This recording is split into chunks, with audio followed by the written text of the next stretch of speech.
Stay up to date at CBC News Barbados on Facebook, Instagram and Twitter. Get news update on radio throughout the day. And join us for the CBC News Night at 7 every night. CBC News team is on the job and bringing you the news.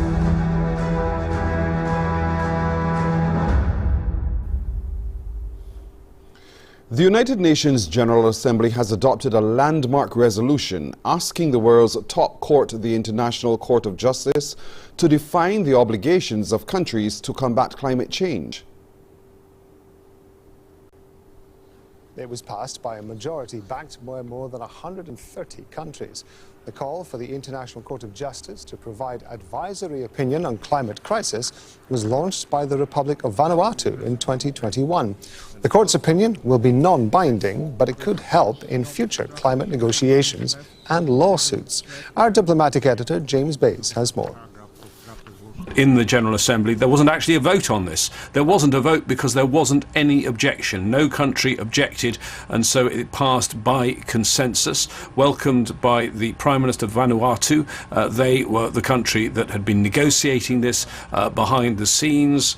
He told me that I can now say to my kids and kids all around the world that the leaders of the world are listening to their concerns. Of course, his country, Vanuatu, is one of those countries whose whole existence is threatened by climate change and suffered a devastating cyclone earlier on this year. And it's interesting that the original genesis of this resolution came from law students in Vanuatu who were in a class project discussing this, and that class project eventually led to this resolution that's gone through today. Immediately after it passed, I spoke to the UN Secretary General, Antonio Guterres. He said it was a big victory, but UN insiders will also tell you, and there's always a but with these things, that yes, it went through with all those countries agreeing with it, but privately they don't believe they all really do, and it's just that no one really wanted to put their head above the parapet and be the country that objected to this. And so what some campaigners are saying to me, as this now goes to the world's top court,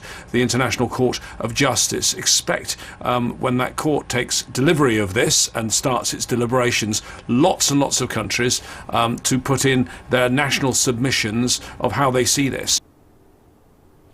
Mexican President Andrés Manuel López Obrador has pledged there will be no impunity for those responsible for a fire at a detention center that has left dozens of migrants dead, as rights groups demand answers and calls for accountability for this week's fatal blaze.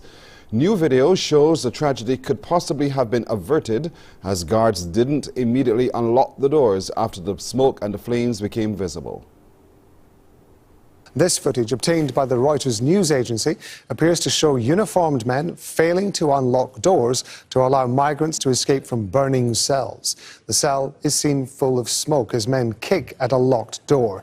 And as the smoke rises, officials in uniform are seen walking away, apparently leaving the doors locked.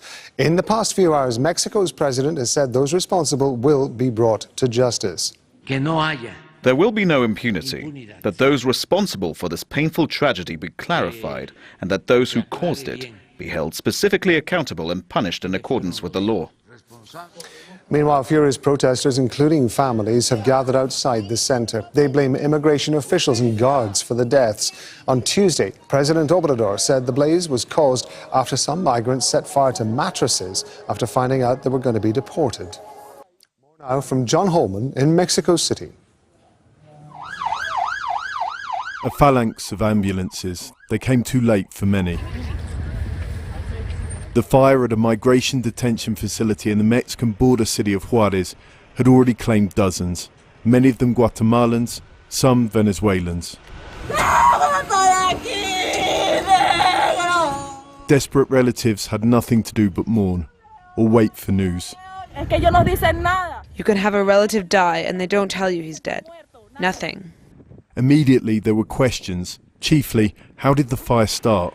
In his early morning press conference, Mexico's president arrived with answers. It was the migrants themselves, he said. This had to do with a protest that they started when they found out they would be deported. They put mattresses at the shelter's doors and set fire to them. They didn't think it would cause this terrible tragedy. Protests have happened before in Mexico's state migration centres. Those who've stepped through their doors often describe them as overcrowded prisons. But this time round, there are more questions. How did authorities allow this to happen to those under their care? Biangli, a Venezuelan migrant, says she was outside when it happened. I've been waiting for their father since 1 p.m. They told me they were going to hand him over to me. Then at 10 p.m. we started to see smoke billowing from everywhere. Everybody ran away, but they left the men locked in. Everybody was removed from the area, but they left the men locked in. They never opened the door. Ciudad Juarez, where the detention centre is located, has become a pressure cooker in recent months, with large numbers of migrants and asylum seekers staying there before a push to get to the US. Shelter heads and activists have accused authorities of criminalising them. On Monday night, the pressure cooker boiled over. Now, amid the grief, the inquest will begin. Coming up this morning on this Thursday morning, when you join me for Morning Barbados, we'll meet 3 recipients of awards from the Am A Girl NGO. What did those girls do to be able to be awarded? We'll find out in just a little while. Melissa Ann has written a book called Waves She Surfs. What's that book about? She'll join us today to talk to us about that. And we'll continue our journey through the programs on offering the Faculty of Social Sciences at the University of the West Indies. Today we'll get to hear about the Department of Government, Sociology and Social Work and the Sridhar Ramphal Centre. So all that and a whole lot more when you join me at 6:30 for Morning Barbados. The morning report continues in just a moment.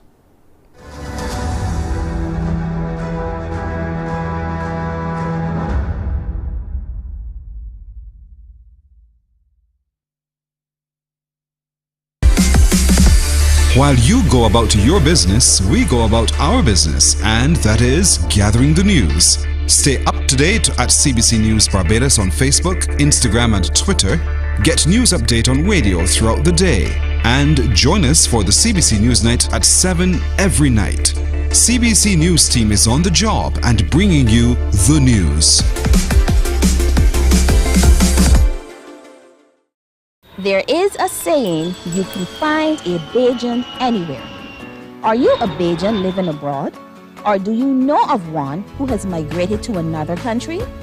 Well, we at Mornin Barbados would love to have you or them on our Bajan Afar segment. Share your amazing stories, experiences, and how you have adapted to a new culture. Send us an email to morninbarbados@cbc.vb.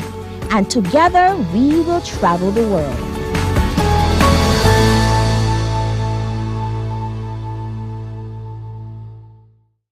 Enjoy movies, soaps, drama, comedy, inspiration.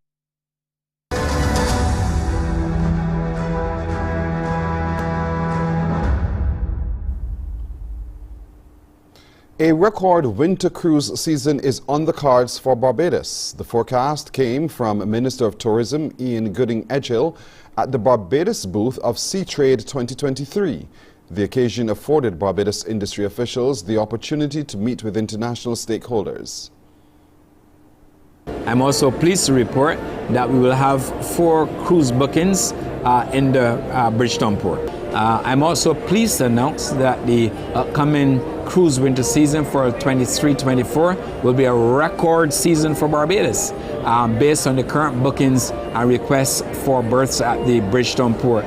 We are projecting some 403 calls and 738,465 cruise passenger arrivals into Barbados.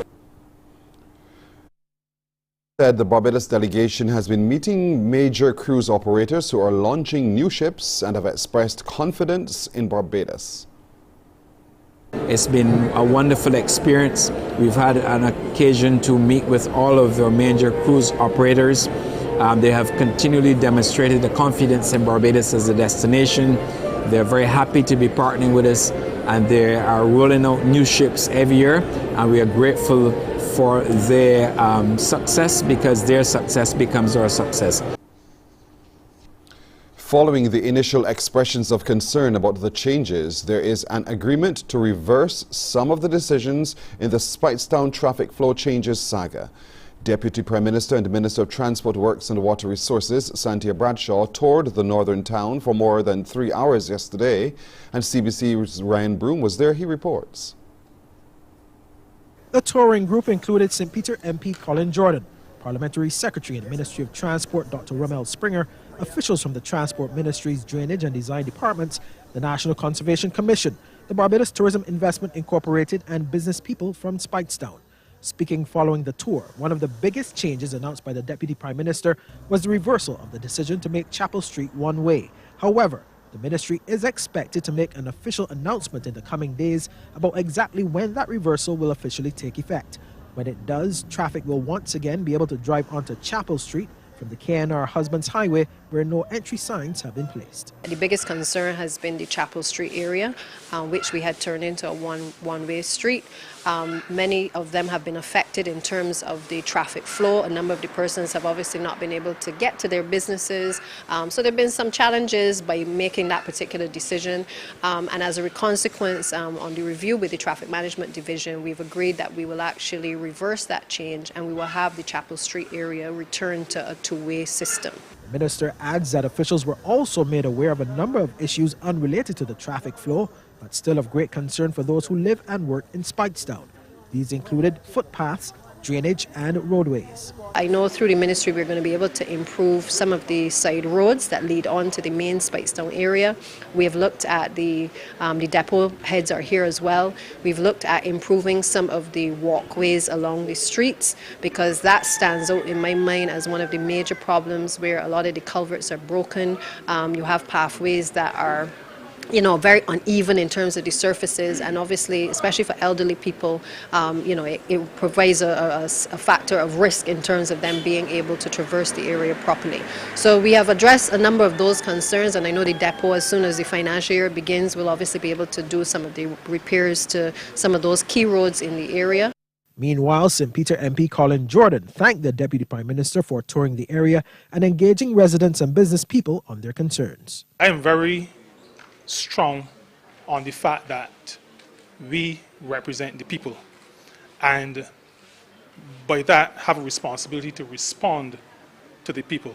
And one of the things that we responded to, we knew we were hearing of the complaints, but Mr. Husbands and some others had put some petitions out, which kind of gave us an idea of the response because of the take-up in terms of persons signing. I raised it. Maybe it's not something that politicians ordinarily do, but it is important for people to understand and recognize that all of us in this together, and that we respond when the people speak. And two of the business people who were part of the tour also commented on the engagement. We speak about things that government will do, and I don't want to be one of these people that say government makes a lot of promises, but I hope that you've heard the voices of those persons in Speightstown today, and these changes, or the changes that we've spoken about today, can be changed back in some way to accommodate what we've heard today from the voices of the people. And also, I hope that the government can work with those business areas, those business persons who have some of these buildings that can lend the benefit to Speightstown. I hope the government can work hand in hand with them. And thank you, Madam Deputy Prime Minister, because you're the first politician that ever walked Speightstown for 3 hours. And I take my hat off for you. Even Colin had an opportunity. He come by one night. He come through one night. I appreciate that night visit. But thank you very much. No, we are great people around here, but they never take the opportunity to walk and see the ills of Speightstown. And this is 40 years. I'm 51 years at Fisherman's Pub, but take my hat off for your effort today. Now, going forward, the Deputy Prime Minister says they're open to any new changes as circumstances may require. Ryan Broom, CBC News. In the past 5 months, there have been reports of 5 men allegedly killed by their female partners in Guyana. Women and Gender Equality Commissioner Nicole Cole has expressed her strong belief that these incidents signify the emergence of a new and concerning phenomenon. She also says the gravity of these events cannot be ignored. HGPTV reports. For many years, women in Guyana have been victims of domestic violence, resulting in their violent deaths at the hands of their abusive partners. However, it seems women are standing up to escape abuse and defend themselves. Reports indicate that in the last 5 months, 5 men were stabbed to death by their female partners in domestic disputes. In all the cases, the suspects had suffered years of abuse. Against this backdrop, Women and Gender Equality Commissioner Nicole Cole believes that Guyana could be witnessing the emergence of a new phenomenon of women fighting back against their abusers. This thing continues to mushroom up, and now the new phenomenon. 5 men, and this is just March. Cole reiterated that it is unacceptable that this scourge of domestic violence continues unabated, and her fear is that other abused women may see these occurrences as an excuse to kill their abusers and claim self-defense. My fear is that there will be more men because women are going to look at what other women would have done, and we know that there are those who are going to be brave enough to say, you know what, I am not taking this. The Women and Gender Equality Commissioner lamented that the outcomes of these violent situations often result in the children being placed into the custody of the state, orphanages, or with relatives. Not good for the children. This is where the children are left as wards of the state. If a family member don't step in to care for them, it's the state now will have to care for those children. Orphans, mother will go to prison. St. Lucia's Commissioner of Police has sought to assure the public that measures are in place to protect the identities of people who cooperate with the authorities. A financial reward is on offer for citizens who provide police with information that can lead to arrests and charges in criminal matters. HTS reports. This is our country, people. We need to take back our country. The people who are committing the crime, they're not the large number, it's a very small number. Are we going to turn our backs on St. Lucia? Commissioner of Police Cruzita Descartes Pelius is challenging members of the public who may have information that can lead to an arrest and charge in criminal cases to come forward. That includes cold cases, ongoing illicit activities, as well as gun crimes like illegal firearm and ammunition possession. The island has been embroiled in a bloody battle to wrest control of communities overrun by gangs who have terrorized residents, killed people, and upended families. The top cop underlines the risks involved in allowing crime to fester and proliferate. We will not get the health center that we want. We'll not get the hospitals that we want. We'll not get better roads. Because we depend heavily on tourism. There are other countries who are doing well in terms of tourism. And if we continue in this vein, it is not, maybe our officers won't get paid as well. We need to take back our country, everyone. And it is not the responsibility of the police. We need the efforts of everyone.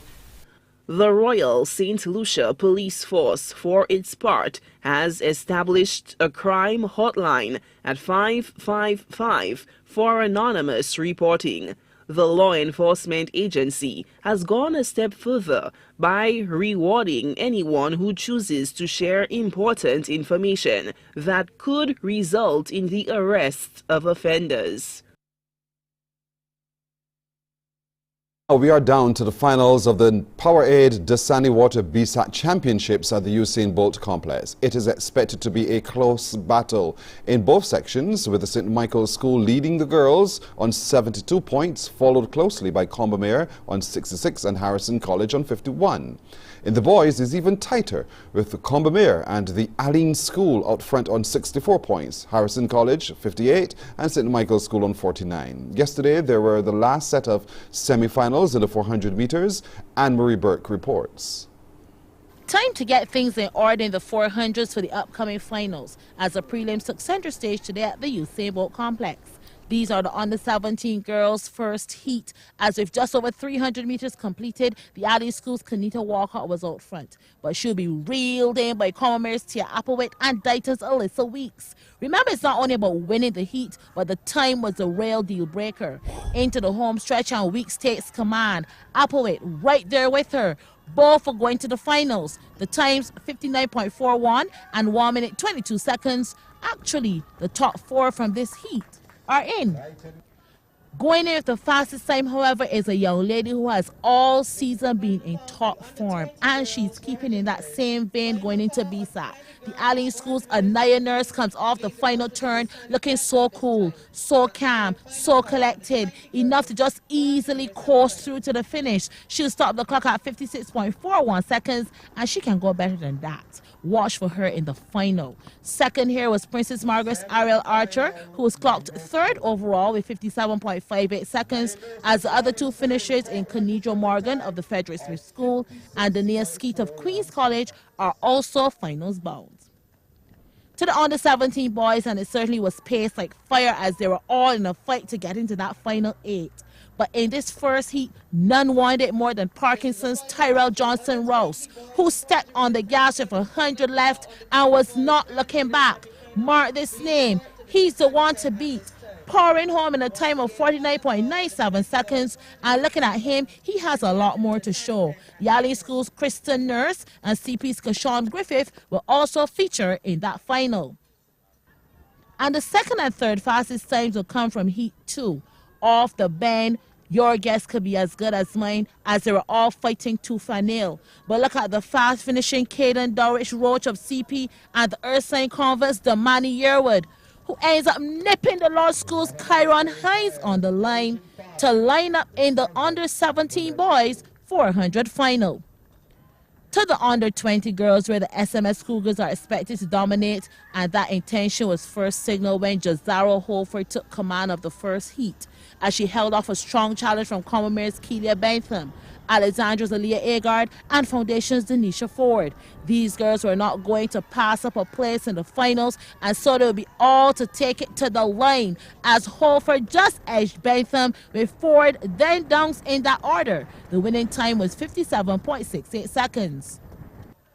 Remember I spoke of the SMS domination? Well, here comes the second cougar in Brianna Boyce, who was in full control. She set the pace not only in this heat, but for the entire field. She too, like most of our winners, was just breezing through these prelims, easing down to register of 57.68 clocking, with Commonwealth's Calicia Downs and Springer's Tawana McLean also looking to line up come tomorrow. Well, here we come indeed, and so coverage of the BSAC finals today and tomorrow will be live on TV8 and 98.1 The One starting at 9 o'clock this morning. Don't miss it. Now let's take a look at some forecast conditions now recorded earlier at the Met Office, the Grant Lee Adams International Airport. What's in the forecast today?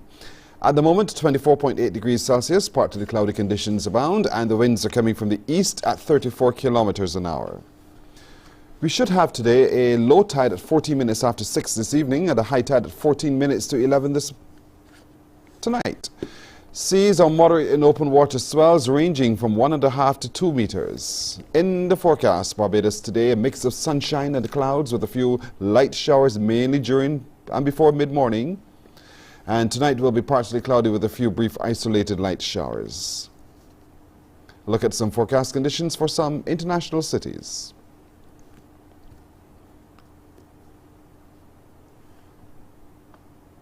And that's the CBC Morning Report. I'm Pearson Bowen.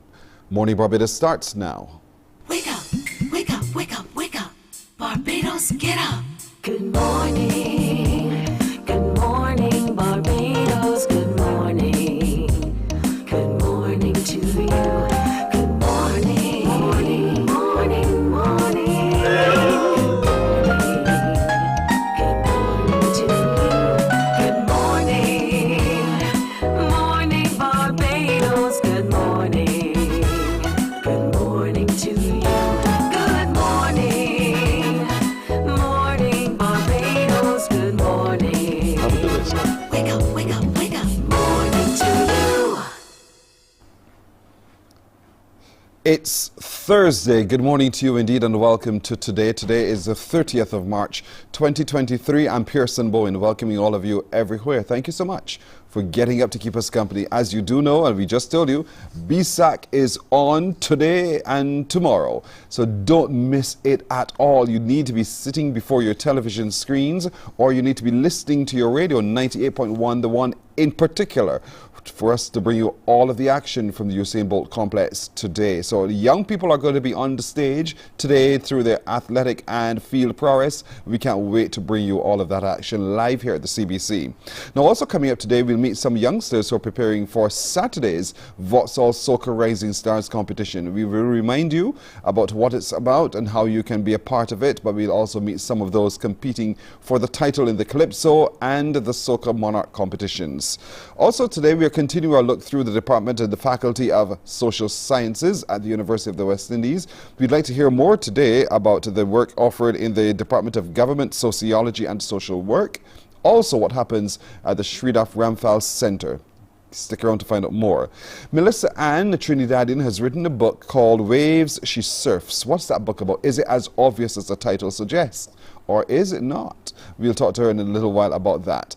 But today we'll also be meeting 3 recipients of the I Am A Girl NGO. They've received some awards, and we will get now to talk to a little bit about that program and meet some of those who've received as well. So joining us this morning at the moment is Zoria Barker. She is the program coordinator with I Am A Girl, and with her is Renee Holford, who is a student of the Christchurch Foundation School.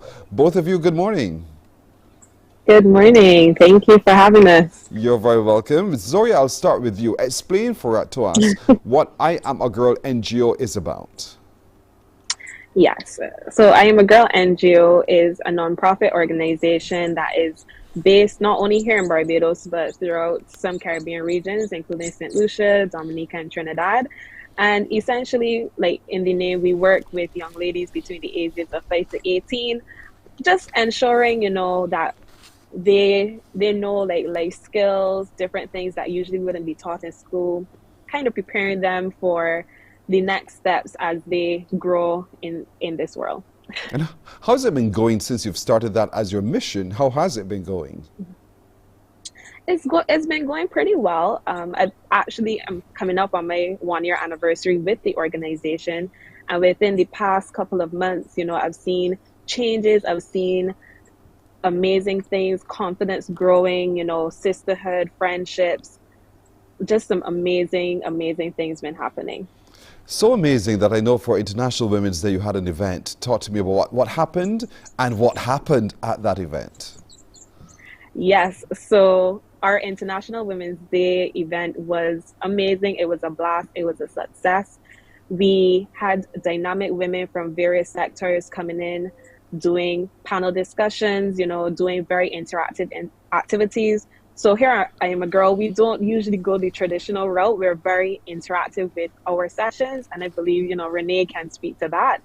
And within the event happening, we had some challenges. Part of our activities included, various forms of how these girls can win scholarships. So it's very important to highlight Scotiabank as our partners with this initiative. They were our partners with the International Women's Day event, and they usually work with us throughout the year in different forms, with like our financial literacy workshop, our Adopt a Girl program, and so forth. So within the event at International Women's Day, the girls had opportunities they didn't know, but they had opportunities to win these scholarships, which are worth, 1,500 Barbados dollars.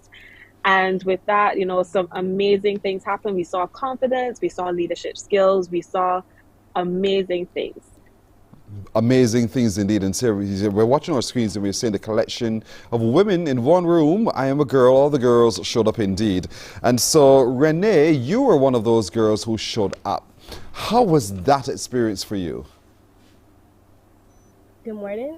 Yes, I was one of those girls that showed up. I really did enjoy the experience of just seeing the different women coming together as one, just to share their stories and their experience to try and encourage us as young people. I really did like the school on school interaction. I really did like that. It was really good to me overall. Really good overall. What were the sessions like, and which session did you think worked best for you, connected with you? Okay, well, I really did like, there was a really big open panel discussion. I really liked that, seeing as there were these really empowered and big, beautiful women just coming, talking to us about their journey and telling us how they got through life as people, not just as people, but as women. I felt really inspired to I set out to do it in my life. I enjoyed that. Was this the first time ever that you had such an opportunity to have that level of engagement with other females? Yes, actually, that big of a group of women, it really was. It was very good. What's your recommendation to other young girls like yourself who want to and who should really join the I Am A Girl NGO? I'd say go for it. Even if you're skeptical, I would say you should try new things. If you have the opportunity, take that step and go out there. Go for it. You can do it. And so at the end of the day, your name was called. It took you totally by surprise, didn't it? Yes, actually. I really did not expect to win, but here I am. So yeah, here you are, there you were, sitting among everybody else, doing just you, engaging with all that was happening. And they called your name. What did they say when they called your name?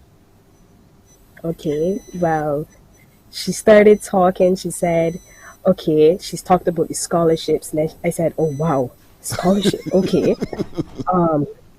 Then she said, okay, we're going to announce the first place winner first. And at this point, I'm just here like, because we're all in the back. We're just standing with each other like, there's a scholarship. So then we're talking to each other, we're listening. And the first place winner is, drum roll please. And she says, Rennie Holford. I was like, what? You? Wow, okay. And so up you stepped and you got your award. But they recognize you for your interactivity during those sessions that were held on that particular day. And so, you know, now that you have this monetary award, what do you think you'd want to do with it? Well, I've been thinking about that a lot. And I'm thinking I will use it to upgrade my school setup. I need a printer. So I'm going to probably use that the first priority. And for next year to go into upper six, I will probably see if I can get some textbooks I can use, probably mainly for school to make sure I have everything that I need to pursue my goals. I love it. It's about your education of yourself and pushing forward. What is it that you want to be, Renee, that you are allowing education to take you down the path of? What is it you want to achieve? In life, I intend to become a financial actuary. I need to go as far as I can when it comes to education because this is a very tedious journey and I can lose my way very easily. But I intend to stay on track because this is what I want for myself. You are so confident, and I absolutely love it, Renee Holford from the Christchurch Foundation School. And Zoria, that's what you love to hear too in the I Am A Girl NGO, that you're building and developing confident young women who know what they want to achieve and who are setting out to do so. Yes, definitely, definitely. This is a small percentage of what we saw on International Women's Day, you know, and these are the things that we always work towards. So those include like our next steps because we work with girls and for girls, you know, and any support that we can give to them in this process, we usually do it through our needs assessment. And, you know, those are things that we do. We're in the process of doing that now within the organization. So it's always caring girls, you know, and assisting girls. Again, this is under our Adopt a Girl program. So it's just, and we do this in our various forms of programming within the organization. Now, a lot of young girls are watching, you know, Renee, and they're thinking, if Renee could, so can I. And so they're wondering, when next will this opportunity be afforded so that they can be a part of it? And how else are you, I'll use the word marketing for just a moment. How else are you marketing yourself so that the information, the interest you can tap into? Yes, so definitely we always encourage persons to check out our social media handles, which are under the I Am A Girl NGO. We also have our website, www.iamagirl.ngo. And how can girls get involved? We usually have, so through our website, signing up officially. So we have a lot of upcoming things. We have, so right now we're approaching the ending of our regular programming, which occurs every Saturday for the term. The last Saturday is this term, but there are other ways. So we have our summer program, And those initiatives will be confirmed as soon as possible. But last year, right after COVID, we had our first summer program for 3 weeks, and that was an amazing experience. We also have our financial literacy workshop, which is during the month of May, which is Child Month. And again, with our partner Scotia, this is complements of them. So all these different programs, all these different activities, those are different ways that girls can be involved, and have opportunities like Renee to not only, build sisterhood, but build that confidence. It was really amazing watching the transformation of girls when they first came in on the day of the workshop. They were a little timid, they were a little shy, but as the day progressed, you saw that confidence, you saw those different skills, you saw leadership skills popping out. So yeah. Well done indeed, well done. So Zoya Barker, Program Coordinator with I Am A Girl NGO, and Renee Holford, a student of the Christchurch Foundation School, the outstanding participants in the recently concluded activity. To both of you, thank you so much for joining us this morning and continuing doing well, making your mark in the way that you are, and we are so immensely proud of you. Have a good morning. Thank you. Thank you. Thank you. You too. You're very welcome indeed. Welcome indeed. All right, we're going to take a break here. We're coming back with more in just a moment. Morning, morning, morning. Good morning. Good morning to you. Morning, morning. Enjoy movies, soaps, drama, comedy, inspiration, education, music, and more. You get it all when you get MCTV, because MCTV gives you more.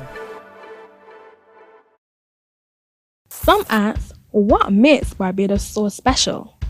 We at Mornin Barbados say it's you, our exceptional youth. You are talented, resilient, and inspirational. You are the epitome of the Barbadian spirit, testing the boundaries of your creativity. If you are an entrepreneur, artist, baker, designer, author, or have done anything you think should be highlighted, email us at morninbarbados@cbc.bb. Let us show the world our exceptional Bajan youth. Books open your heart, your mind, and your soul. They are educational, entertaining, inspiring, and motivating. Are you an author of a recent book you want to share? Then Mornin Barbados would love to feature your book in our The Next Chapter segment. Send us an email to morninbarbados.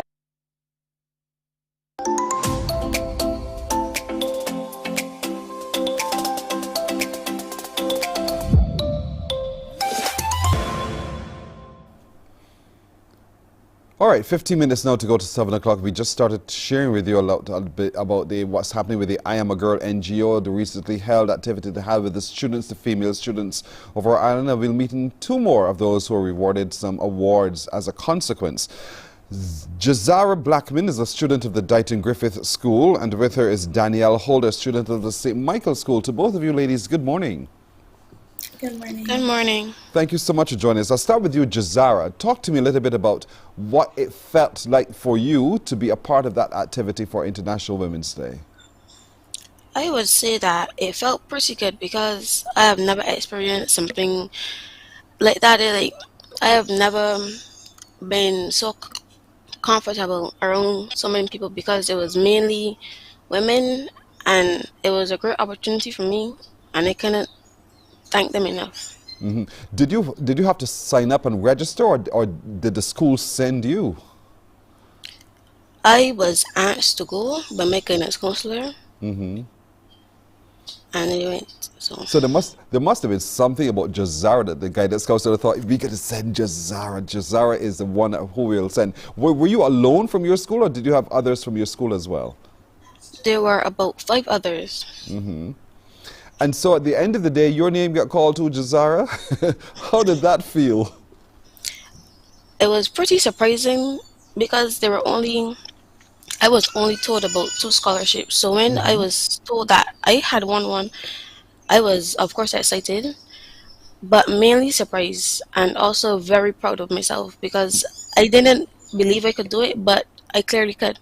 You clearly could indeed. And so when you got home, no doubt, who was the first person you told, yeah, I won it, I did it, I did it? Who was the first person you told? Honestly, I didn't wait till I get home. I called my mother right after and I told her my news because I was just so excited. Oh, I love it. You were so excited. Danielle, let's talk here about you now. Why did you turn up at that session? How did you get there? Did they choose you or were you sent? It is just as Azara said. I was told by my guidance counselor that there will be a seminar or a workshop per se for the I Am a Girl session, and I was asked to join the session. And so when your guidance counselor told you that, what did you feel right away? Did you think, oh, geez, on bread? Or did you think, okay, you know what? I can't wait to go? It was that I couldn't wait to go, but I had a prior engagement that same day, so I actually was not planning on going until the day before. And then I was like, you know what? I feel I should go, International Women's Day. This is something that could be beneficial for me in the long run. And so I'm actually very happy I actually decided to go. Well, after all. So you got there, and when you walked into the room and you saw, wait, hold on, all of these people are here. How was that for you? I would say a little bit nerve-wracking, but I saw some familiar faces in the crowd, so I wasn't too nervous. But it definitely took me by surprise because I knew it was going to be a large-scale thing, but I didn't realize that there were going to be so many people there at one time. And so you got a chance, obviously, then to rub shoulders with those who you knew. So you settled in very comfortably. So you were good. You were good. You were seated. So what happened then during those hours that you were there so that it caused you to participate? What was going on? When we first got there, they greeted us with, a few appetizers. They give us a whole performance with these dancers and drums and music and everything, and it was just very welcoming, helped us to loosen up. Like, it really was inviting. And then we were greeted with some speeches, some welcomes, and it was honestly just you could tell the environment itself was just really warm and welcoming, and it was able to allow me to be more comfortable and actually put my best foot forward and actually want to interact and partake in all the various activities that they had. And I'm glad you said it, because I wanted to find out whether you're the kind of girl who would walk into a room, see all of these people and think, let me just sit back, let them go forward. What was it that happened that made Danielle think, you know what, I can't shut up, I'm going to participate, I will engage. Is that normally your personality, or did it excite you enough that you wanted to be a part? A bit of both. I believe that those who know me personally know that I am a very outgoing person. I'm always out there. I always tend to put myself out there and interact with others. But when I first got there, the interactions with some of the girls, before I even started to make friends in the actual event, I was like, let me just sit back, let me observe how things are going. But then when we had like the first activity and the bingo, we had like sort of a women's bingo where we had like, you know how bingo goes, and we have to choose. If we have the women for the letter, we would get bingo, and that was just like really inviting. We were all interacting, and I kind of took charge there because I was like, guys, we need to win. But we didn't, but it was still fun regardless. All right, so right away they saw the potential in you. This girl is interacting, Danielle is getting it going. So, but at the end of it all, they made the announcements, and again, too, your name was called. The moment that they were about to make that announcement, were you trembling? Were you excited? What was that emotion for you? I was like, wait, what? Names. I was really confused because we were just going through emotions, just interacting with people. I didn't really expect anything. And then I was like, at first I didn't really expect my name to be called because I didn't think I did that much other than just, being who I am. But I guess that was enough in a sense. So now that you know that being just who you are is just enough, or at least it is a start to be enough, what did that experience say to you about you, Danielle? It definitely said that I was on the right path in terms of what I was doing, how I interact, how I choose to be with others. And it was definitely reassuring that, I have something going for me. And as I asked Jazara, who was the first person you told that you were the recipient of an award? Oh,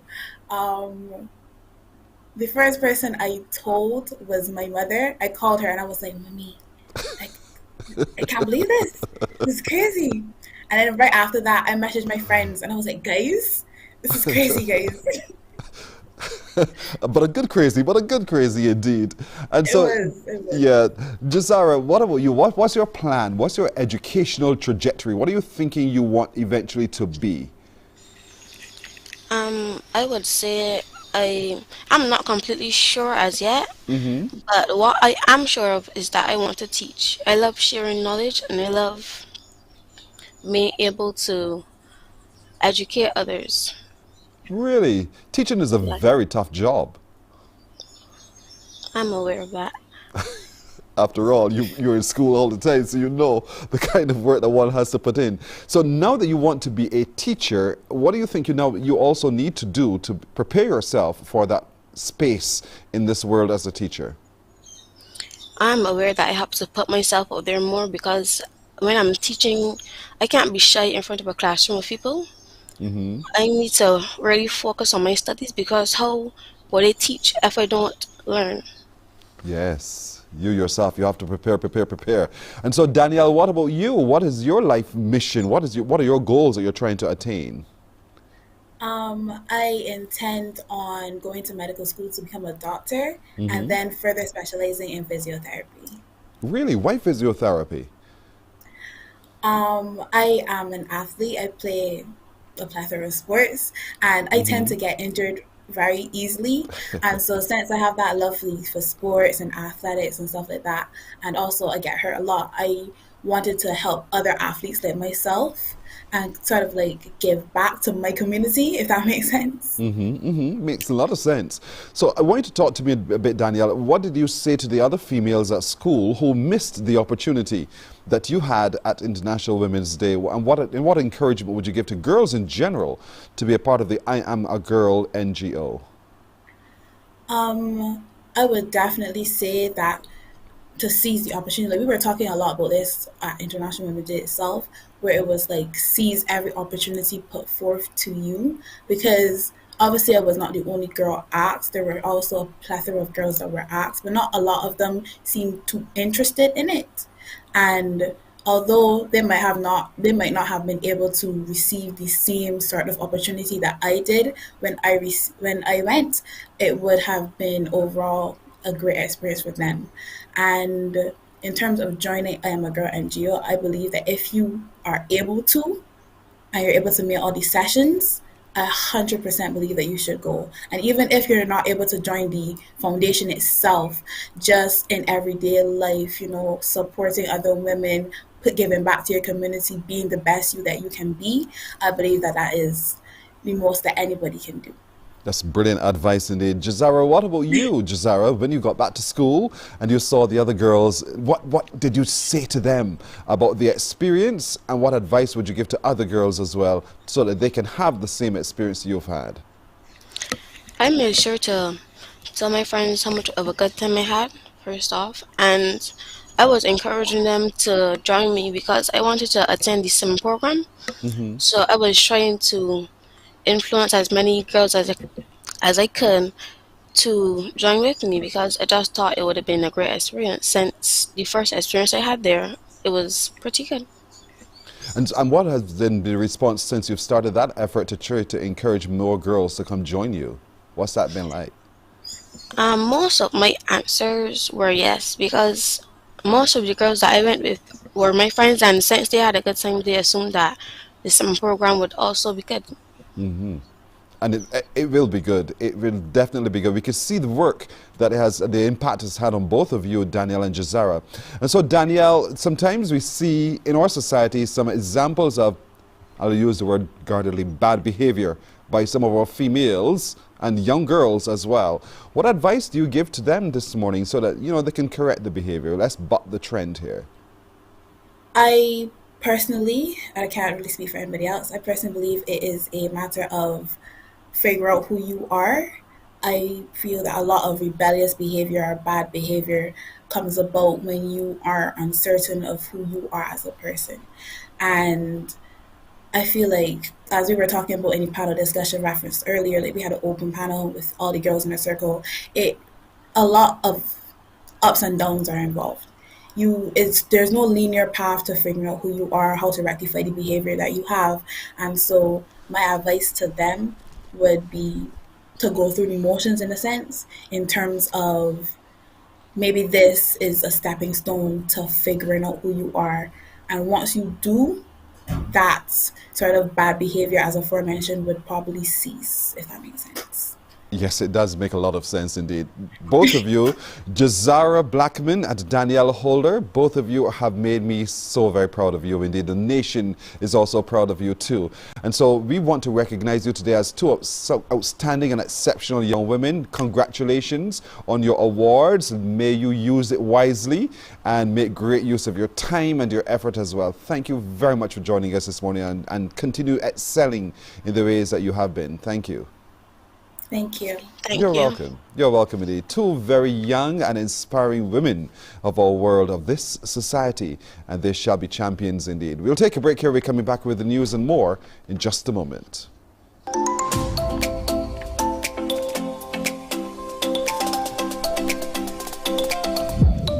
Cheese all better.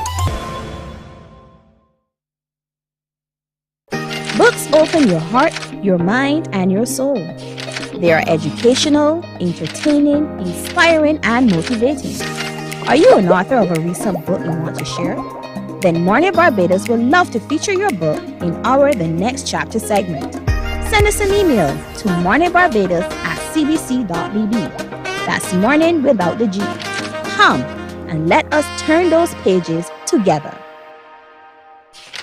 Because you love English Premier League, MCTV has got it back. Now you can watch all the games of the English Premier League plus UEFA and NFL on MCTV. Current customers can upgrade to Maxback Extra at just $23. Call MCTV today at 228-6288 to upgrade or come in and sign up for a new service. Football fans, let MCTV get you back in the game.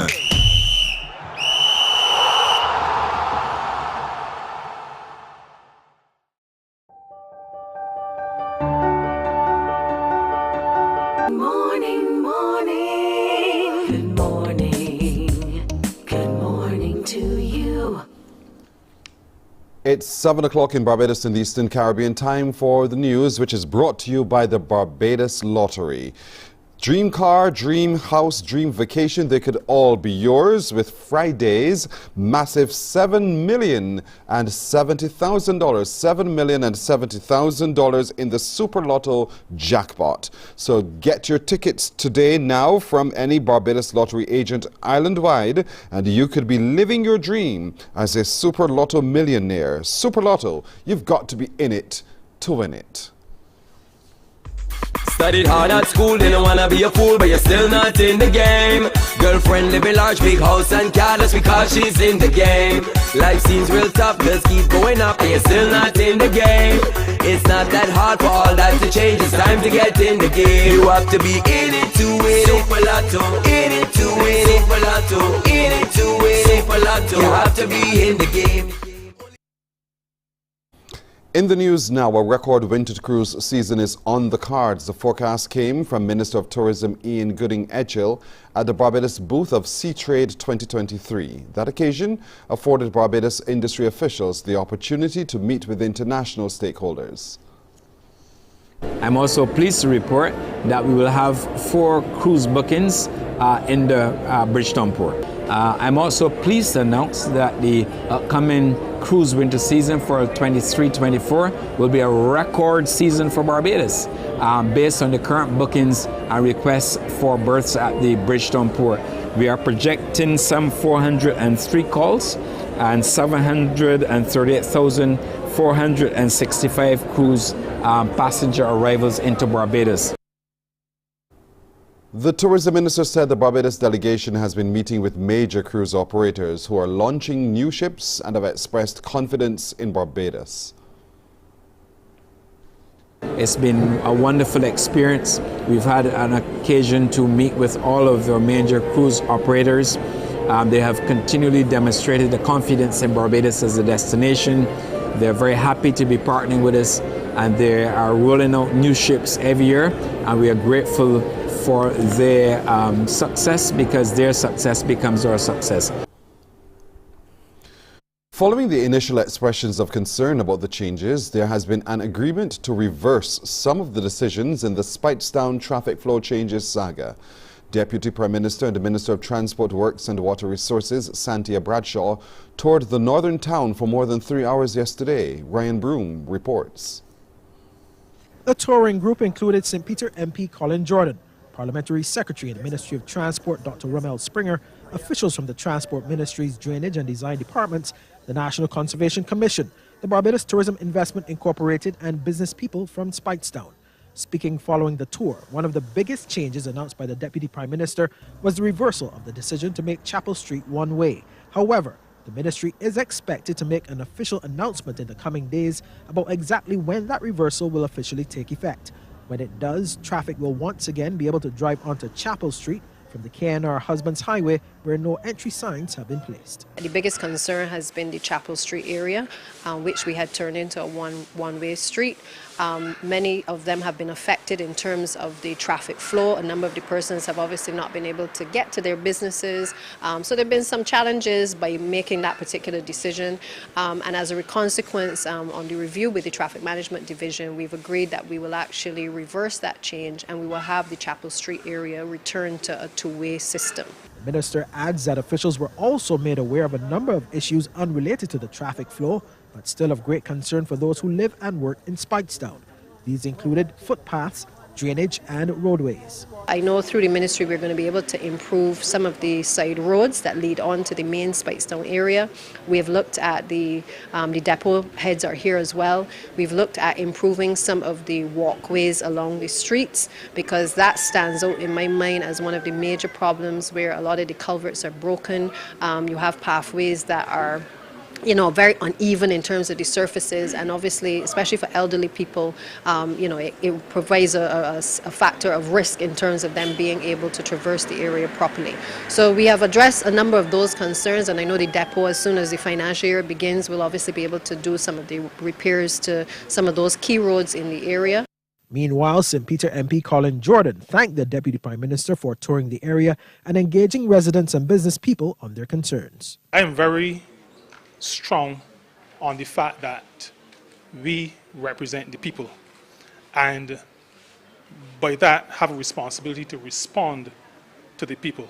And one of the things that we responded to, we were hearing of the complaints, but Mr. Husbands and some others had put some petitions out, which kind of gave us an idea of the response because of the take-up in terms of persons signing. I raised it. Maybe it's not something that politicians ordinarily do, but it is important for people to understand and recognize that all of us in this together, and that we respond when the people speak. And two of the business people who were part of the tour also commented on the engagement. We speak about things that government will do, and I don't want to be one of these people that say government makes a lot of promises, but I hope that you've heard the voices of those persons in Speightstown today, and these changes, or the changes that we've spoken about today, can be changed back in some way to accommodate what we've heard today from the voices of the people. And also, I hope that the government can work with those business areas, those business persons who have some of these buildings that can lend the benefit to Speightstown. I hope the government can work hand in hand with them. And thank you, Madam Deputy Prime Minister, because you're the first politician that ever walked Speightstown for 3 hours. And they take my hat off for you. Even Colin had an opportunity. He come one night, he come through one night. I appreciate that night visit. But thank you very much. No, we are great people around here, but they never take the opportunity to walk and see the ills of Speightstown. And this is 40 years. I have 51 years at Fisherman's Pub, but take my hat off for your effort today. Now, going forward, the Deputy Prime Minister says they are open to any new changes as circumstances may require. Ryan Broom, CBC News. Well, that's the CBC News at 7, brought to you by the Barbados Lottery. Morning Barbados continues in just a moment. Morning, morning, morning. Good morning. Good morning to you.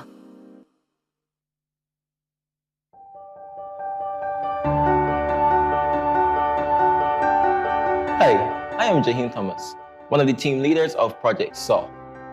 Project SOFT is a very transformational program for youth who are now going into secondary school. It helps them with their team building, effective communication, decision making, and also raise awareness of drug use. For me, Project SOFT definitely impacted my life, especially as a team leader. Dealing with children every day, it was for me to honestly wonder, am I making the right decisions when I approach these children? And not only that, but are they developing as well and taking in information that they're being taught? Project SOFT also benefits those children, as I mentioned earlier. But one of the major things I have seen, especially from children coming out of Project SOFT, is the impact that it has made on them even after the program. Recently, I went to one of these schools where I saw some of these students.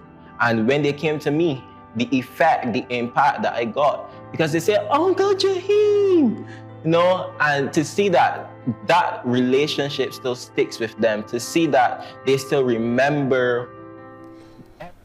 We're 8.5 minutes after the hour of 7 o'clock here on Morning Barbados today, Thursday, as we continue to celebrate really the outstanding achievements of our young people in our community, reminding you that you will see many of them on your TV screen this morning from 9 and again tomorrow morning in the BSAC finals from the Usain Bolt complex. So get ready to see it all here on TV8 and to hear it all on 98.1 The One indeed. And certainly we encourage you to tune into your radio or tune into your television screen to see the action in the BSAC finals today and again tomorrow. So look out for it. Which school will rise to the top in the boys and the girls competitions? The action is on today and tomorrow, both on TV8 and on 98.1 The One.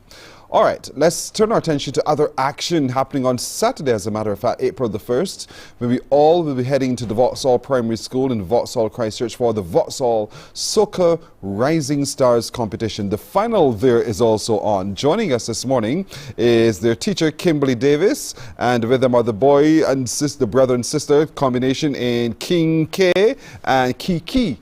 King K is Kadarius Allen and his sister is Kimara Allen Farrell. Good morning, all of you. Good morning. Miss Davis, good morning. Miss Davis, I'll start with you. Are we ready? Yes, we are ready. We are revving and ready to go. Yes, it's crunch time and students have been practicing diligently. On Tuesday, they had rehearsal with the band at BCC, and that was really, really good. So yes, I would say we are ready. So the only thing missing is you, Barbados, on Saturday at the Vauxhall Primary School. 6 o'clock, doors open at 5. The students are ready. Are you teachers ready too? Because a number of you teachers have written songs for these students as well. I'm sure the nerves have you as well. Yes, the nerves are there, yes. But it's about the children. So we just want them to go there and have fun. And, we want Barbados to see that the children really appreciate Calypso in all the different forms it comes in. Right. So, folks, it's happening at Vauxhall Primary School on Saturday. Let's remind people of the time it starts, when the doors open, and where we can get tickets. Yes, it starts at 6 p.m. Doors open at 5 p.m. Get there early, to make sure you can guarantee your seat. Get there early. Yes, don't wait until Saturday. You can come to the school and get your tickets. Adults 15, children 5. Come, get your tickets. Yes. I mean, there's more than enough space to accommodate as many of you as possible. So if you're a Calypso lover, if you're a Soca lover, if you just love children and you just want to have a really good time Saturday evening at 6 o'clock, you have to be there at the Vauxhall Primary School for the Vauxhall Soca Rising Stars competition. And this is a significant competition. Don't think not, because out of this competition, the last time you had it, many made it to the Junior Monarch finals. Yes, that is true. We had 3 students that made it to the Junior Monarchs last year. Mhm. So we're hoping that we can repeat that or even do better. That's right. That's right. Dominate the Junior Monarch Who finals, knows? right? Who knows? Yes. So Yeah, who knows? six are going to be competing in the Calypso, and 6 students are going to be competing in the soca category, and there are many of them. So we want as many of you to come down early, get in there. The doors open at 5 o'clock. Choose your spot, sit down, bring your whatever cheering bits that you have for your particular student, your particular contestant, and lend them your support. Raise your voices in support of these children as well. They are bold and they're doing some wonderful things. Now, Yes, let's- person, if you don't mind, Yes. can I go Sure. through the running order so Sure. everyone will know? Yes. So we have Heaven First. This is in the Calypso category. Heaven First, her song with Sky's the Limit. Then we have Princess J with Makeup. Lil E, his song is My Life Story. Then we have Smalley, who I personally call Tiny Tot. I don't know if you remember Adea Yes, from yes. last week that spoke about her turtle. Yes. And then we have Kiki, who's here this morning with Parents Pay Attention. And Blessing, she is going to be contestant number 6, singing Stop the Bullying. Then we have Intermission, and then we move on to the soca category. First, we have Mighty Maya with Ready, Set, Go. Then Zari B with Get Active, Majestic Maya, Crop Over, Keisha, Reckless, Lady Nika, Lady Boss, and lastly, King K, Peace and Love. And he's here this morning. Indeed. King K, good morning to you. Good morning. Good. Now listen, King K, last year in the Junior Monarch, when you sang your song War Zone, listen, you remember? The entire gymnasium erupted in support of you. Are you ready for this year's competition? Yes, please. All right. And so on Saturday evening, you're performing in the Soca Monarch competition, right? Yes, please. What's your song called? We want peace and love. We want peace and love. Now, that's a very big topic that you're approaching. What's the song about? It's about the killing, and we need it to stop because we need peace and love and no violence. All right, that's good. That's fantastic to hear. You're 11 years old now, and you have your sister next to you. She is little Kiki. Kiki, have you been teaching her how to use the stage and so forth? Yes, please. Is she a good student? Kiki? I love how Kiki looked at you. Look at that. Kiki, good morning to you. Good morning. Are you excited about Saturday's competition? Yes, please. All right. What are you looking forward to?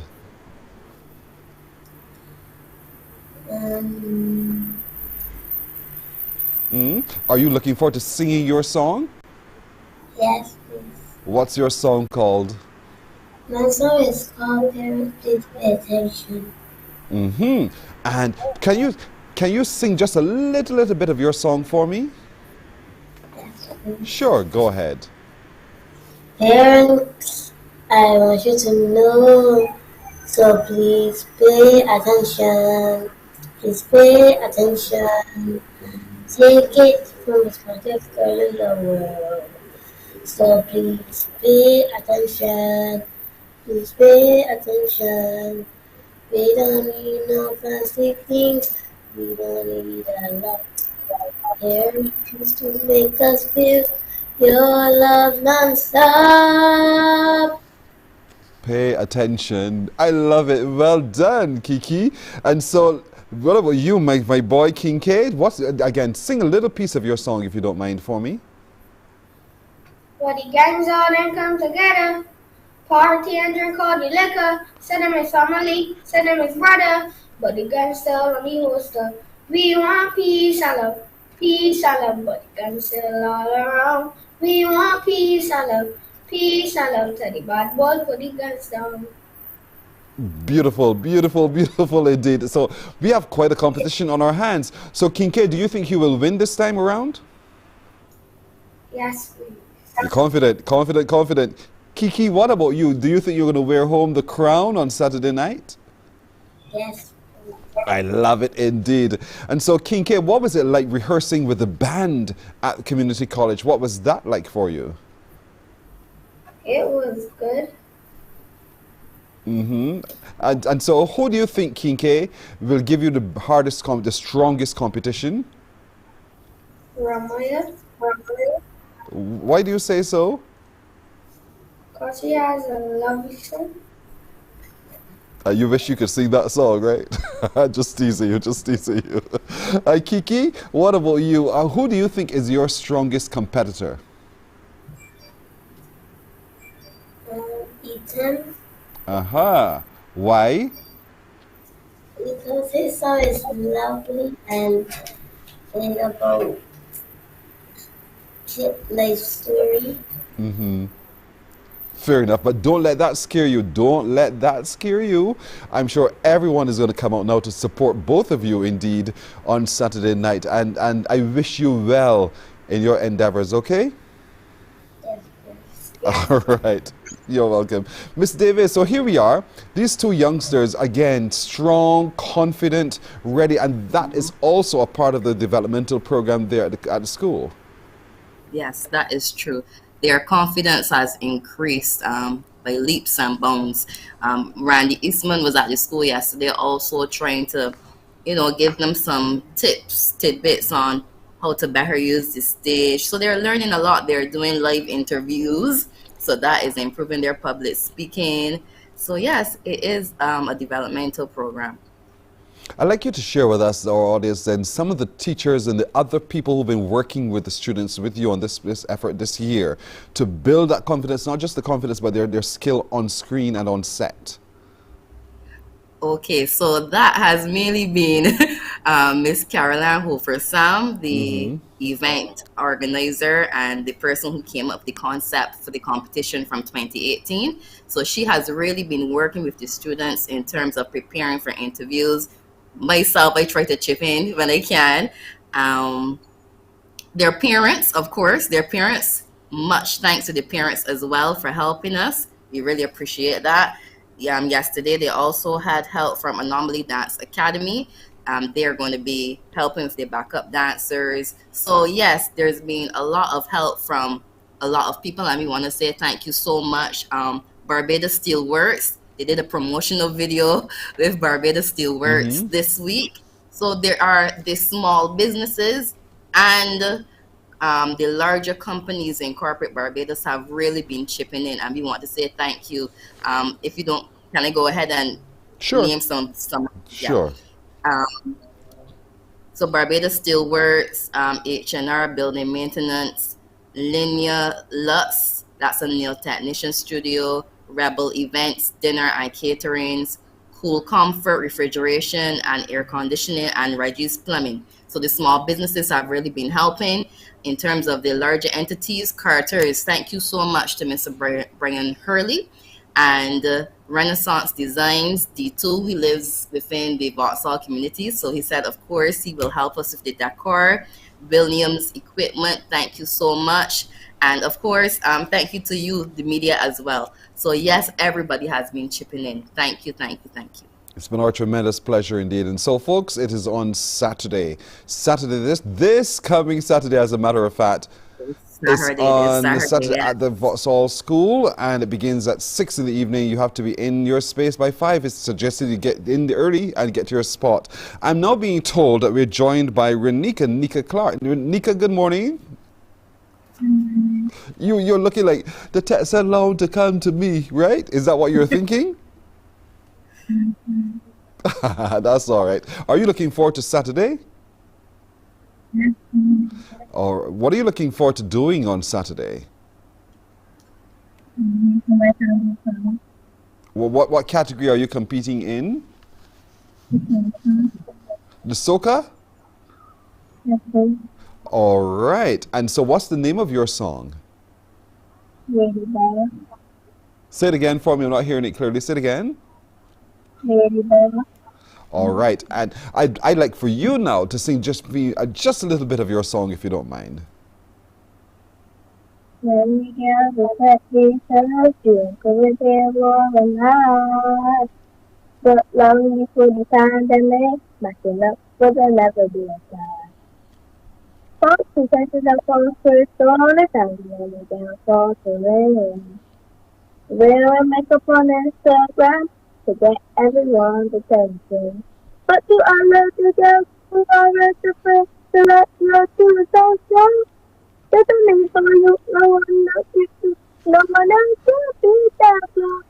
You are looking for, looking for, looking for, lady, but you're ready, ready, ready, ready, ready for. All right, Nika, are you ready? You're ready then. You are. Do you think you can beat King K? No, please. You're going to be all right. You're going to be fantastic on Saturday. Don't you worry. Just get out there and do your absolute best. That's all we ask of you, okay? All right, Renika. Well done indeed. And so, Miss Davis, there you go. You know, they're having fun. They're honest. They're truly honest. I love that. I think she can beat King K when she puts on her shades. She has this alter ego. When she puts on her shades, she is a lady boss. So yes, we are working on her confidence. We'll get her there. And her song was written by Caroline Hofer Sam, arranged by Billboard Merle. King K's song was written by Kid Sight and arranged by Raccoon. And Kiki's song was written by Caroline Hofer Sam and arranged by Tito Gittins. All right, so a ding-dong competition on Saturday, ladies and gentlemen. You've got to be there. We encourage as many of you as possible to get there fast. Go to the school today and tomorrow and get your ticket, or you can pay at the door. It's all right. You can pay at the door as well. But let's all come out and give full support to the Vauxhall Soca Rising Stars competition this Saturday on the school grounds, beginning at 6, doors open at 5. Thank you so much, everyone, for joining me this morning. I wish you all the best with Saturday's event. Thank you. Thank you so much. You're very welcome indeed. You're welcome. You're welcome. Have a good day at school and enjoy yourselves. All right. Morning Barbados continues in just a moment. Morning, morning, morning. Good morning. Good morning to you.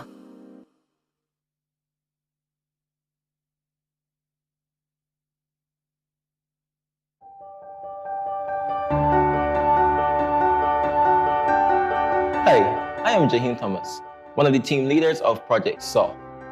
Project SOFT is a very transformational program for youth who are now going into secondary school. It helps them with their team building, effective communication, decision making, and also raise awareness of drug use. For me, Project SOFT definitely impacted my life, especially as a team leader. Dealing with children every day, it was for me to honestly wonder, am I making the right decisions when I approach these children? And not only that, but are they developing as well and taking in information that they're being taught? Project SOFT also benefits those children, as I mentioned earlier. But one of the major things I have seen,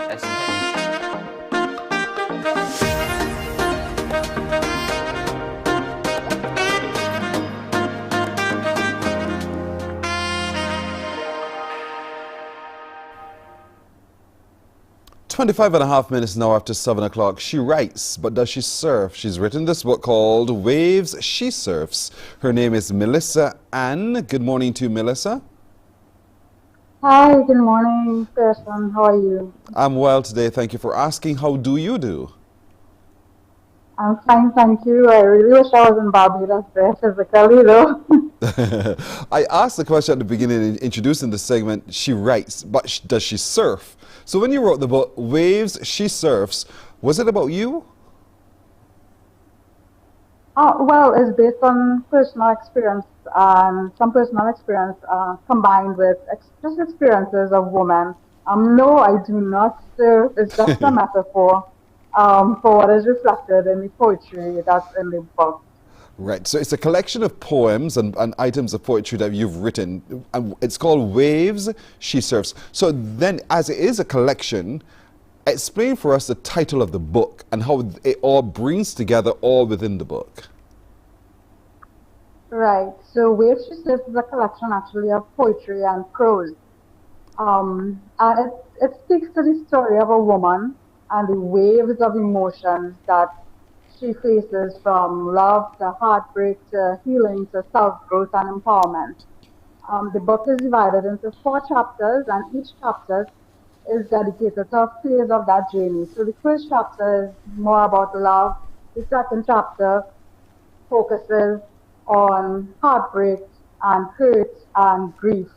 And the third chapter is about the healing process and really learning how to survive this hurt. And the fourth chapter is just overcoming and self-growth and self-empowerment. Which are all stages of life that we all go through. And those... Go ahead. Yeah, right. So the title in itself is a metaphor for life and the obstacles and fears that we face. When you think of a wave, it's really a scary thing. Sometimes when you think about it, you think tsunamis, you think disaster. But to a surfer, it's really an exhilarating thing and an empowering experience. And when you ride that wave to the safety of shore, it's really something to, to be proud of. And in a nutshell, this is life, overcoming obstacles, but not allowing ourselves to be drowned by them. And you're right, because if you, again, were to use the analogy of the surfer here, the surfer decides they're going to stand on that board when they are confident enough to launch on, to ride that wave. But as you're doing so, there are circumstances that change, because that's the way life is. Life is liquid in that form. And so as it happens, you have to make your adjustments. And sometimes in making that adjustment, you either go down or you go up, but whatever happens, you're going to make it to the end. And so this series of collections of poems and poetry help us to be able to ride those waves, to be able to go with the ebbs and the flows as it goes. And so it has no gender. And I'm saying that deliberately because we are all humans. We all have experiences. We all have emotions. And so gender is not a question at all. So this book then is not just for women. Right. So you've described it perfectly. While I am writing from a woman's perspective, and some parts of the book you would see a lot of women's issues coming out, and specifically directed to women's experiences.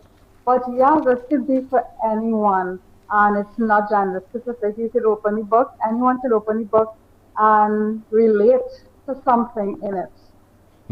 You've been writing now poems and poetry for quite a number of years, and so it's no doubt cathartic to you. I have, growing up, I was never really a child. I was into like cartoons and watching too much television. For me, my hobby was always reading and writing, and in my free time, I would actually be writing essays. So, writing has always been a passion, and with poetry, it's just a way to express my emotions on paper. And I'm glad you're able to say it like that, because I don't want people to think for just a moment, because there's some who think, if I have to take up a poem, it's going to take me time to have to interpret what this person wants to say. I don't have the time to do that. I don't have the interest in doing that. But the ease of reading it and turning the pages of your book, Waves She Surfs, talk to me a little bit about how easy it is for us to connect immediately with the context of the poems and the poetry that you've written in the book. Right, so first of all, you can read the book from front to back, and you will get a story from it. But you can also open the book on any page and be able to relate. And yes, you're correct that sometimes people think poetry, oh my God, it's so deep and I can't understand the language, but no. My writing is simple and it's more modern, so to speak.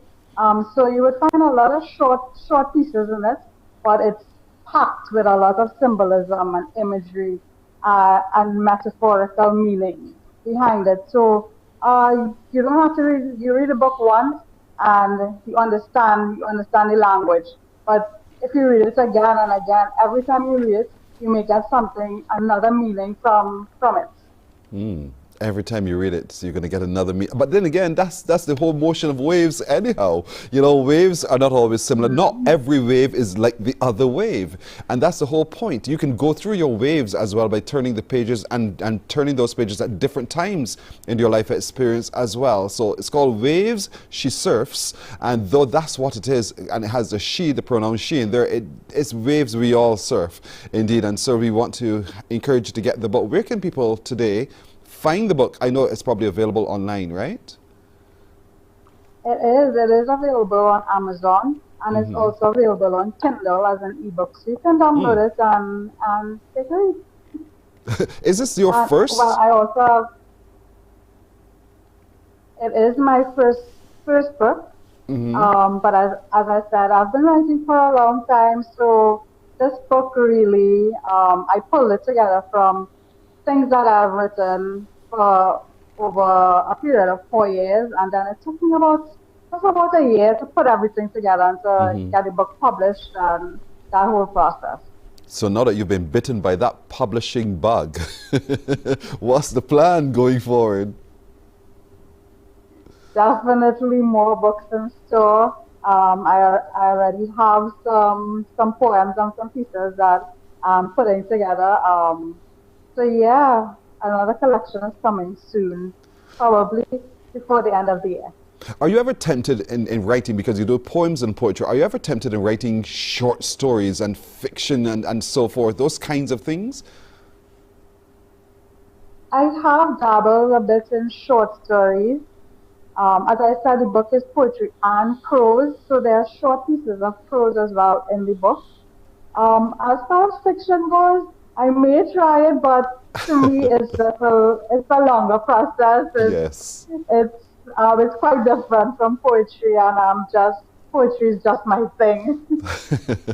You know, some would say to you, but the same process obtains poetry. You have to have a central point, and then you build your beginning and your ending, and you tread the whole thing. So why not do a whole big story as a fictional story? But nonetheless, that's your decision. But we want to encourage many people today to turn the pages of Waves, She Surfs. It's a book available online, whether in soft copy or in hard copy. You can get the book by downloading it, or you can buy it and have it brought to you. But it is available. It's a collection of poems and poetry by Melissa Ann. She's been writing and collecting this work over years, and so she's been compiling those emotions, those signal moments in our life through poems and poetry, so that we can feel the wave and we can ride the wave to success, indeed, as we navigate our emotions moment by moment, day by day. You can read it from beginning to end, as she says, or you can read it in moments as well, and you will have the same kind of impact, one that is powerful and meaningful and life-changing. Melissa Ann of Trinidad and Tobago, thank you so much for joining us today. We wish you every success in all of your future writings and with this particular effort as well. Thank you so much for having me, and you have a good day. You're very welcome, and you do too. Melissa Ann is her name. You can find her online, and you can go online today to get her book. It's available. It's called Waves, She Surfs. Morning Barbados continues in just a moment.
Morning, morning, morning. Good morning.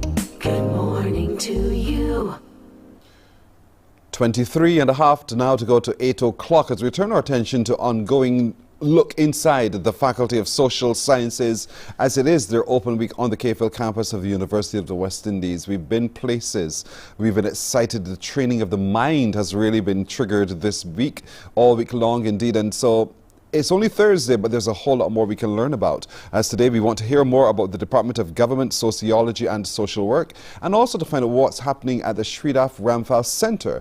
Joining us today is the head of the Department of Government, Sociology, Social Work and Psychology, Senator Dr. Christina Hines, and with her is Dr. Yan Eves Remy, who is the director of the Sridhar Ramphal Center for International Trade, Law, Policy and Services. Take a deep breath, Pearson. Good morning, ladies. Good morning. Right. Senator Hines, I'll start with you. Let's look inside your area as head of the Department of Government, Sociology, Social Work and Psychology. Some would think just by the titling alone, it's absolutely obvious what you do there. Is it as simple as that, being so obvious? Well, one of the things that is obvious is how amazing our department is, I have to say. We do a lot of things there. Our department was in existence since 1976. We have over 700 students at the undergraduate and postgraduate levels, and we have 40 programs.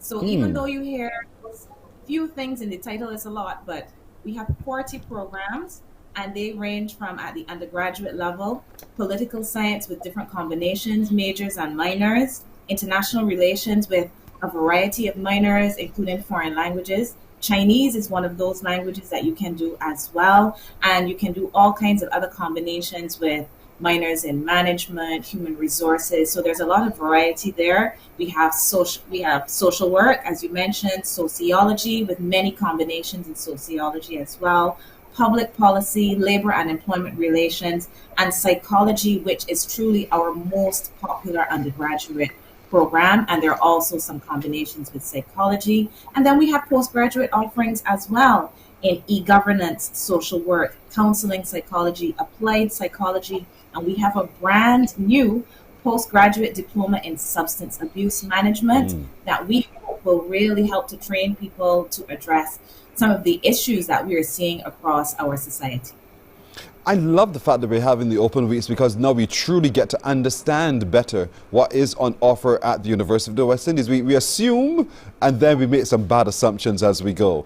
And so now to know that that's happening in this particular area in the Department of Government, Sociology, Social Work and Psychology, the more than 40 degree programs and a combination of programs that one can study. This is fascinating indeed. And so for anyone who wants to dig deeper and get to know what those 40 are, and to get a sense of how they can enroll to be a part, how do they do so?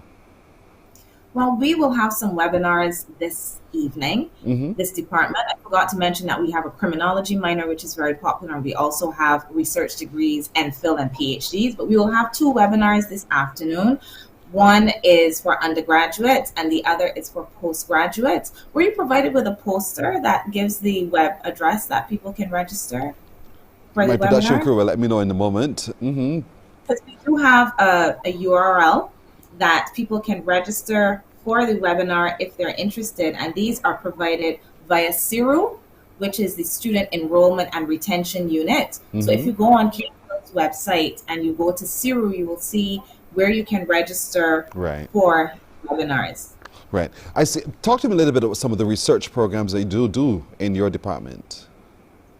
Well, as I mentioned, we have MPhil and PhDs. So this means that we welcome students who have a very good undergraduate degree or who already have a master's degree to pursue research that they're interested in sociology, social work, as well as political science. And this is really, to some extent, self-directed research, but it draws on the skills and the competencies of our established academics who do research in a variety of areas, ranging from natural disasters, climate change, and psychosocial elements related to climate change, as well as natural disasters. We deal with constitutional reform. We have a professor in constitutional reform, elections, Caribbean regionalism, international political economy, civil society, ethics, e-governance, criminology, as I mentioned, substance abuse. We have a specialist who deals with cannabis policy, medicinal marijuana, and legislation surrounding that. So there's so many areas that persons interested in research can pursue, and so many areas that we ourselves in this department are specialists in and are called on, not just in Barbados and the region, but around the world, to provide insights on. So there are wonderful opportunities that abound in that department indeed, and that's what I want to encourage people to today to log on to be a part of those open sessions. Will there be two sessions there? Because I know all week long we've been hearing of two, one at 5:30, one at 7. Is that going to be obtaining today as well? Same thing today. All right. The Two sessions. undergraduate is the first one, and the postgraduate is the one that's later at the 7 o'clock. Fantastic. So folks, log on and log in to get to know a whole lot more. And if I can now come over to you, Dr. Jan Eves Remy, you lead the Shoot-Off Ramphal Center. Talk to me what happens there. All right. So good morning, Pearson. Lovely to be here again. I was here last year. I think it's the same thing. So what we do there is trade. So Dr. Hines, Senator Hines spoke about the multiplicity of programs available at her department. We actually specialize in one thing. We do one thing very well, if I may say so. We do trade. Anything to do with trade is within our purview. And so let me just, 1 second, apologies. That's all right. That's all right. So we do trade. We do international and regional trade topics. We are named after Shrida Ramphal, very well known international as well as regional trade expert, really amazingly well respected in that field. And we've been in existence, at least the Masters in International Trade Policy, which we administer, has been in existence for the past 15 to 18 years. And our programs are really two. One is the complete 12-month Masters in Trade Policy, and the other one is a shorter 3-month postgraduate diploma in International Trade Policy.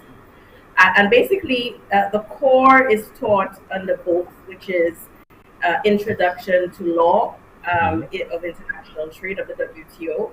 We also do contemporary Caribbean trade policy. We also do an introduction to trade economics. We also do globalization generally, so issues relating to political economy of global trade and all of the issues that touch on that.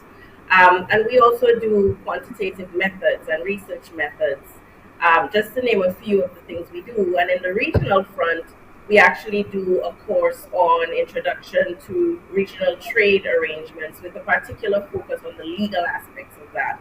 And then in the second semester, if you're doing the entire degree, you can pick from a variety of electives which we offer, some dealing with market access of goods, which is huge. It's about how goods cross borders and what are the regimes applying there.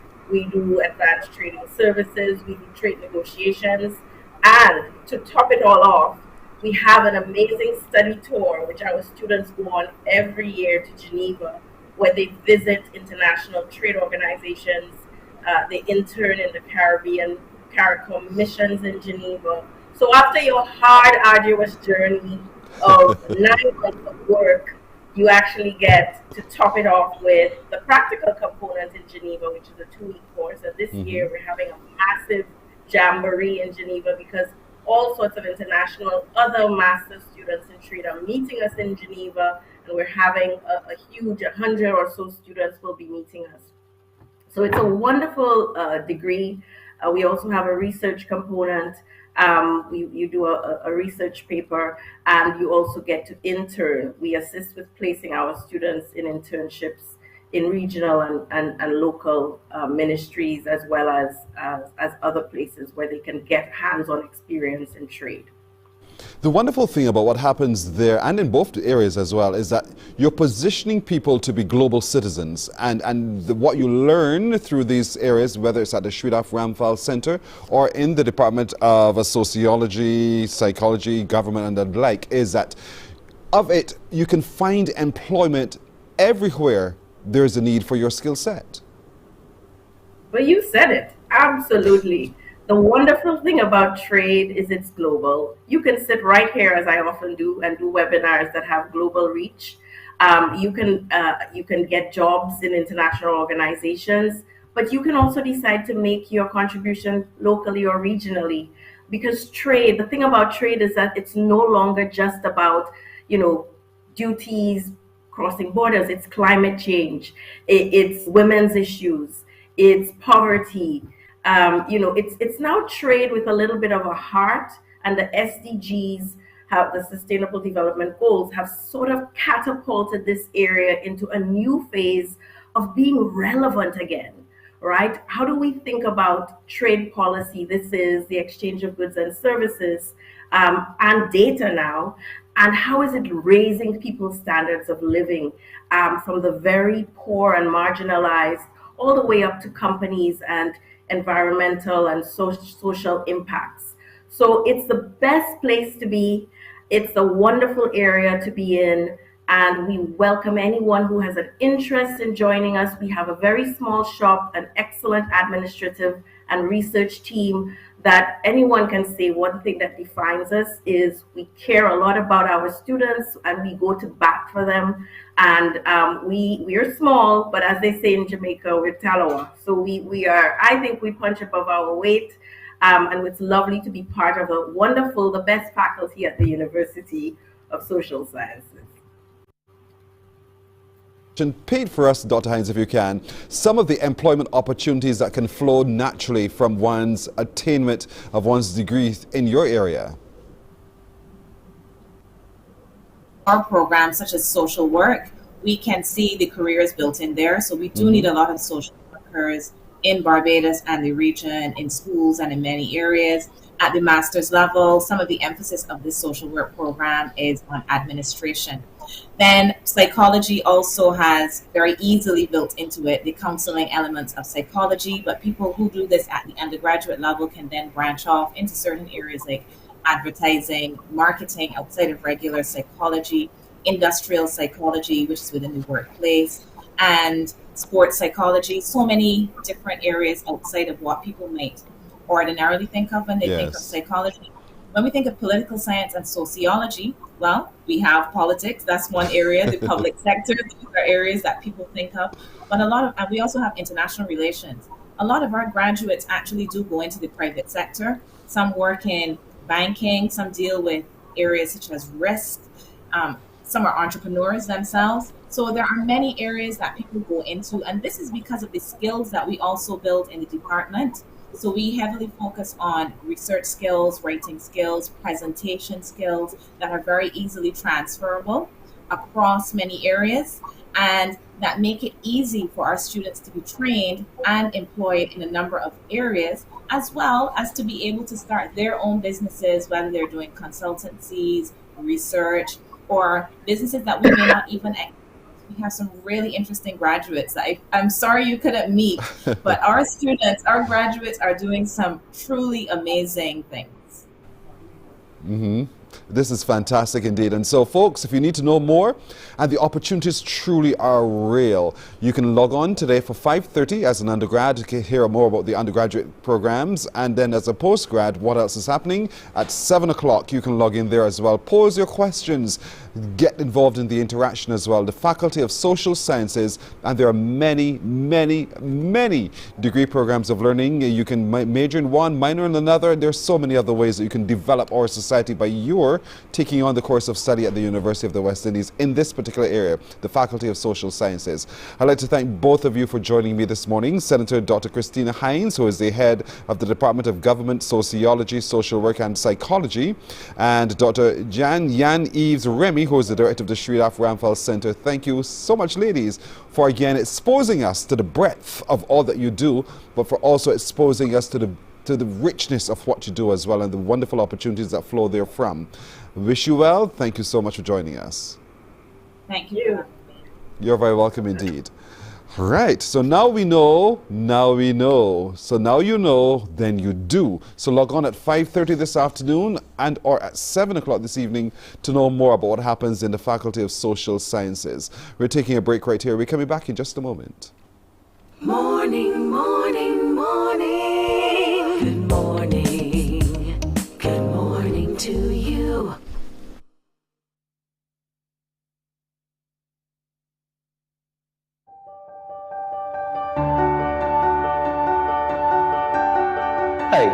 am Jaheem Thomas, one of the team leaders of Project SOF.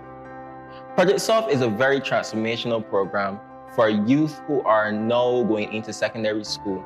It helps them with their team building, effective communication, decision making, and also raise awareness of drug use. For me, Project SOF definitely impacted my life, especially as a team leader. Dealing with children every day, it was for me to honestly wonder, am I making the right decisions when I approach these children? And not only that, but are they developing as well and taking in information that they're being taught? Project SOF also benefits those children, as I mentioned earlier. But one of the major things I have seen, especially from children coming out of Project SOF, is the impact that it has made on them even after the program. Recently, I went to one of these schools where I saw some of these students.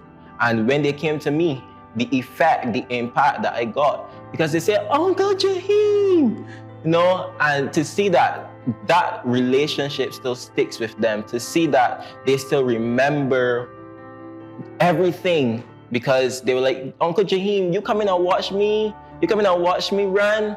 That is important. And I believe that it is in those moments that it really helped us not only sustain, but safeguard our future today.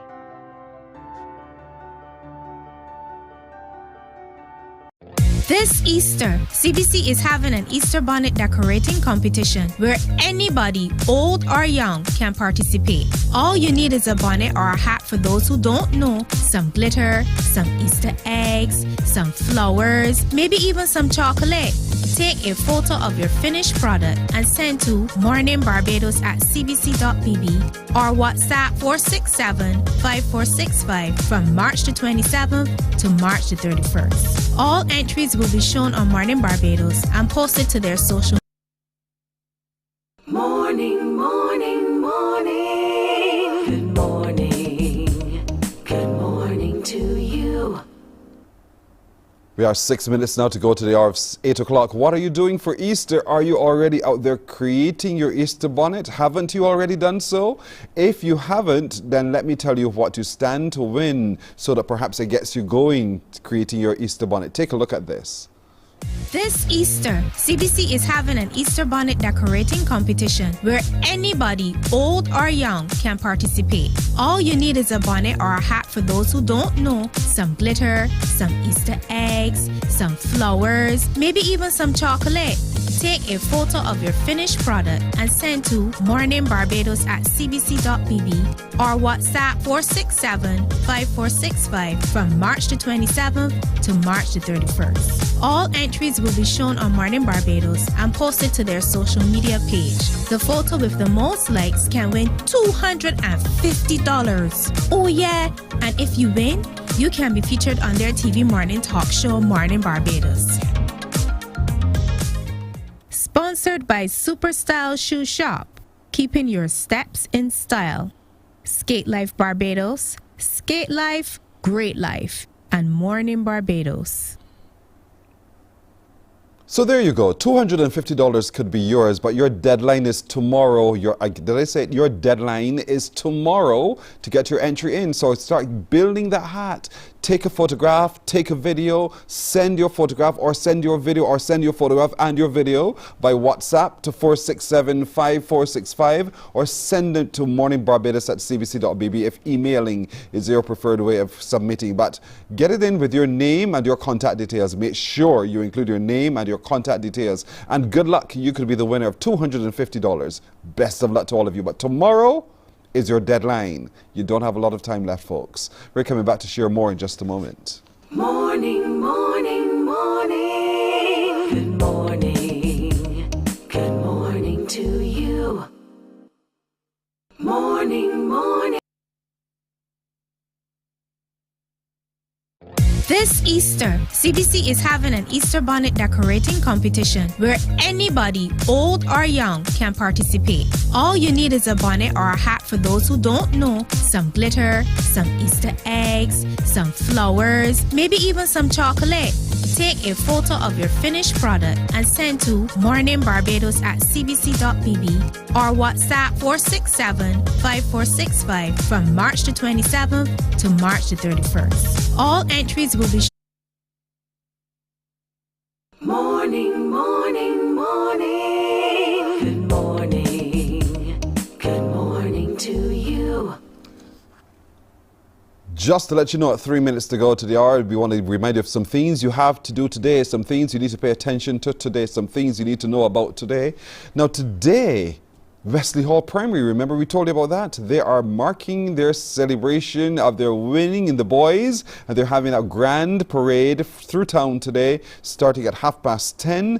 We encourage all of you motorists to make space, give room, give support to the youngsters, the students of the Wesley Hall Primary School in their celebration parade today through town. And we encourage all of you to celebrate with them as we do to here at Morning Barbados. So good luck. That starts at 10:30. It'll walk around and they'll go back to the school. Also today, starting at 9 o'clock on here TV8 and on 98.1 The One, BSAC. The finals are on. The Powerade and Desani Waters BSAC finals today and tomorrow. TV8 will be there live. 98.1 will be there live. Both broadcasts beginning at 9 this morning, Friday. Coverage will start at 10. And so we encourage all of you to tune in to radio, tune in to television, the only team really that will bring you all of the action from morning right through to the very end today and tomorrow. Today is also Thursday, so what is Thursday? Thursday, as you do know, is Q Day. So where shall we be today for Q in the community? We're heading to Kings and Queens. Kings and Queens, that's the location. That's on Bow Road in St. Michael. I know you're asking about Pearson, what about Bow Road? Don't ask me. Follow me there, but if you're curious enough, you can get into gate number 1 in the Granville Williams terminal, get on the Q bus, it'll take you there. So go to the gate number 1, the Granville Williams terminal, gate number 1, get on the bus, and you'll be heading to Bow Road, to Kings and Queens in Bow Road, St. Michael, to be a part of today's event, Q in the community. The bus will run generally every 2 hours, so 11, 1, 3, 5, and 7, then the last bus will leave at 11 o'clock this evening.